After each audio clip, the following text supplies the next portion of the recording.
ini struktur organisasi bisnis dan cara hitung manpower plan-nya ya. Mindset struktur organisasi. Nih, pertumbuhan omset menuntut owner membangun organisasi. Organisasi dibuat untuk mencapai target omset.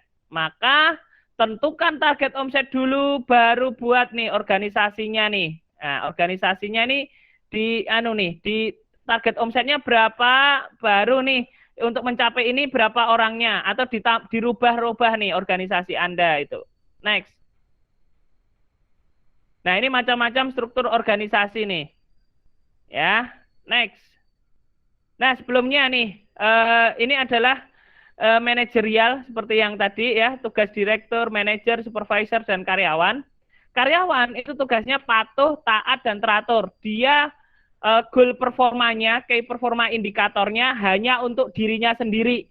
Contoh, target transaksi, target omset, kemudian target HPP pribadi, itu contoh target untuk karyawan itu ya. Supervisor itu memastikan ketaatan karyawan bekerja dan KPI-nya adalah bagaimana membuat bawahannya berhasil achieve target. Itu KPI supervisor. Sedangkan manajer itu adalah bagaimana dia manajer itu memimpin para supervisor. Itu membuat sistem, prosedur, dan membangun keteraturan. Kemudian yang direktur itu menentukan arah dan visi. Next. Nah, ini struktur organisasi belum pernah bisnis. Nah, ini. Kalau Anda belum pernah bisnis atau masih startup atau profiting gitu ya. Owner bawahannya ada kru outlet. Ownernya ya marketing, ownernya ya keuangan, ownernya order, ownernya operation, ownernya HRD, ownernya pelayanan konsumen yang bagus, product knowledge, bisnis apotek. Superman pokoknya. Nah, struktur organisasi profiting dan sistemasi ya, struktur organisasi profiting dan sistemasi. Maka ini mulai membuat tim. Ada owner, maka ada kru yang merangkap keuangan. Ada kru outlet yang merangkap purchasing, ada kru outlet yang merangkap SDM, ada kru outlet yang merangkap marketing. Tugas owner membuat sistem-sistem agar leader yang nanti menggantikan dia nantinya bisa bekerja dengan baik. Bekerja dan belajar satu persatu menyelesaikan sistem, seperti sistem keuangan, sistem purchasing, sistem SDM, sistem marketing. Sistem jadi didelegasikan ke kru yang kita tunjuk. Nah, ini. Setiap pebisnis butuh ambisi. Setiap ambisi butuh target. Setiap target butuh deadline. Setiap deadline butuh eksekutor. Setiap eksekutor butuh belajar. Setiap belajar butuh guru. Dan kamilah salah satu itu. Platform belajar bisnis apotek, tempatnya belajar bisnis, tak sekedar memberi ilmu. Tak sekedar berbagi apa yang sudah saya lakukan. Tak sekedar memberi inspirasi. Tak sekedar memberi sinar hangat di waktu pagi. Aku juga mendengarkan ceritamu. Aku juga mengerti ambisimu. Aku juga mendampingimu meraih target.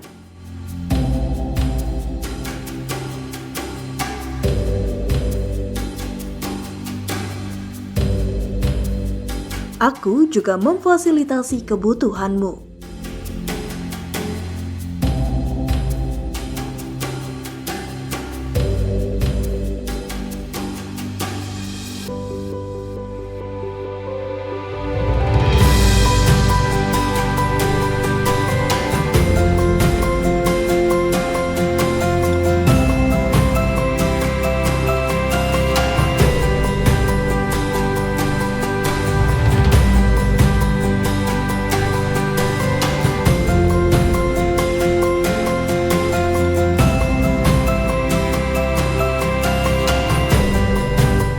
Aku juga mengejar-ngejarmu untuk tepat deadline. Aku mengajarimu untuk jadi eksekutor hebat dalam bisnismu.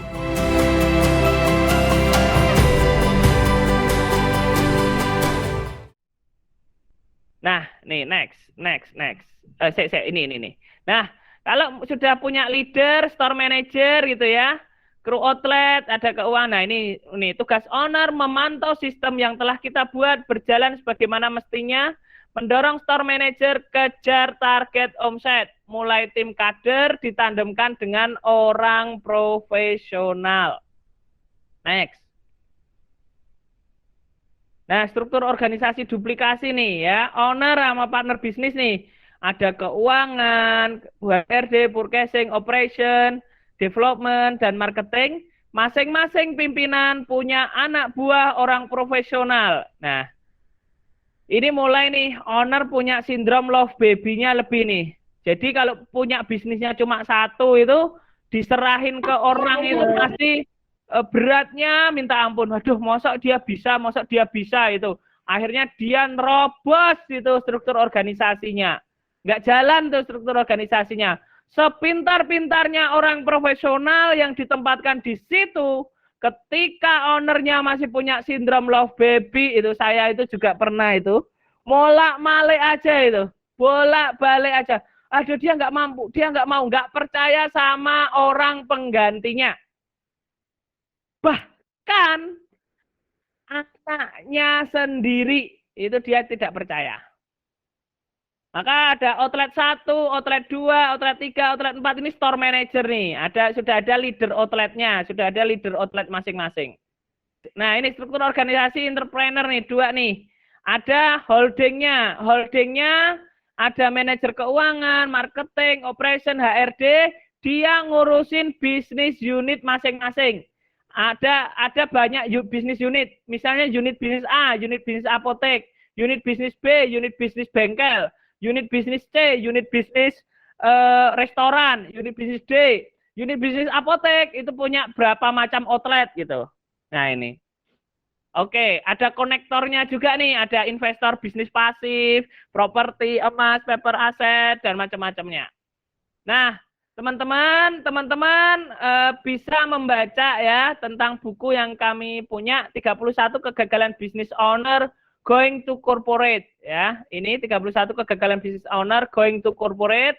Nah, ini guru saya bercerita dan saya diminta untuk menulis. Tim kader memiliki banyak keunggulan. Tapi kelemahan tim kader adalah kapasitas tim tidak bisa melebihi kapasitas ownernya. Maka perlu Anda tandemkan dengan orang profesional. Posisi-posisi strategis dan posisi tim kader masih ada, harus ditandemkan dengan orang profesional. Tim kader harus mau dipimpin oleh tim profesional. Tim kader loyal, kompetensi kurang. Nah ini, tim profesional belum tentu loyal, tapi kompetensinya mumpuni. Maka ditandem, tandem akan menjadikan semua baik dan tidak ada resikonya. Nah teman-teman, investasikan sebagian keuntungan untuk mencoba memimpin orang yang lebih pintar daripada kita. Nih, next. Ketika memimpin orang profesional, syaratnya jangan bersaing pintar dengan mereka. Kita banyak bertanya, biarkan mereka menunjukkan kepandaiannya. Nah, ini ilmunya Pak Krio nih. Saya kan nggak paham, saya kan orang bodoh. Saya harus tanya ke banyak mereka ya. Ini Pak Krio nih yang jago nih.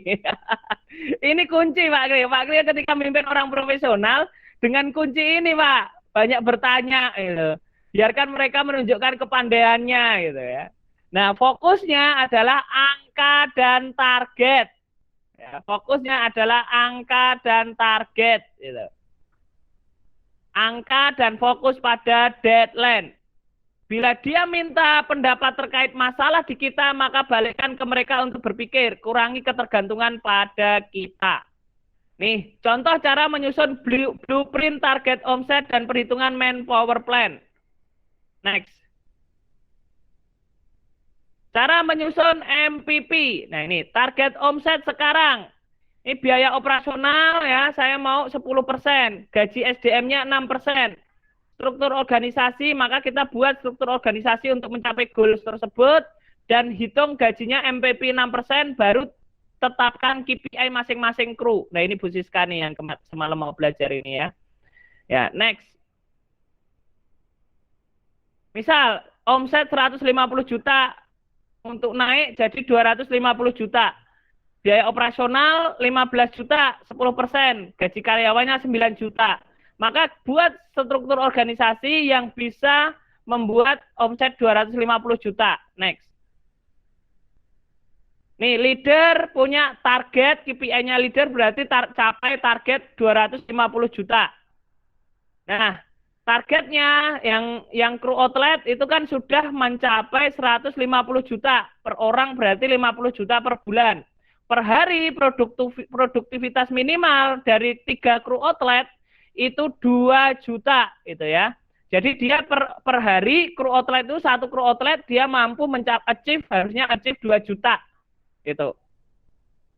Maka untuk sales digital, kita perlu sales digital, dia perlu target 100 juta. Nah, kita hitung manpower plan-nya. Leader 1, misal gaji 3 juta. Kru outlet 3, gaji 1,5 juta. Sales digital 1 kali 1,5 juta, totalnya 9 juta, misalnya itu ya. Next. Nah, KPI leadernya nih, misalnya gaji pokoknya 1.600.000. Hadir dan uang makan 1.130.000. Tunjangan jabatannya 500.000 gitu ya. Nah, subtotalnya 2.130.000. Kemudian bonus, ya ini bonus nih ya. Bonus, nah ini misalnya bonus. Bonus capai target omset harian itu. Bonus capai target harian ya. Nah, 150.000 itu per hari dapat 5.000 kalau tercapai omset harian. Terus capai target bulanan 200.000, HPP kurang dari 80% per hari itu 150.000. Biaya operation kurang dari 10%, 200. Zero complaint 5.000 kali 30 gitu ya. 150, subtotalnya ini total 2.980. Nah, ini KPI leadernya nih, contoh KPI leader nih. Teman-teman boleh pakai ini, boleh adaptasi, boleh dimodifikasi. Next. KPI kru outlet. Gaji pokok 1 juta, uang makan 1.300.000 sama transport itu ya, subtotalnya 1.130.000. Capai target omset harian 26 hari kali 4.000. Produktivitas harian 26 hari kali 4.000. HPP kurang dari 80% ya per hari. Nah, ini zero complaint, total 1,5 juta gitu. Next. Nah, ini sales digital, gaji pokok 800, hadir uang makan 1.130.000. Target omset 5.000 kali 26 hari ya, 650, gajinya 1,5 juta. Misalnya seperti ini nih. Teman-teman mulai paham ya di sini ya. Halo, paham ya? Ini ya, Mbak Siska ya, seperti ini nih. Next. Nah, bagaimana dengan mentraining tim marketing, cara merekrut, lebih baik rekrut profesional atau melatih, cara menyerahkan target omset ke tim sales itu seperti apa gitu ya.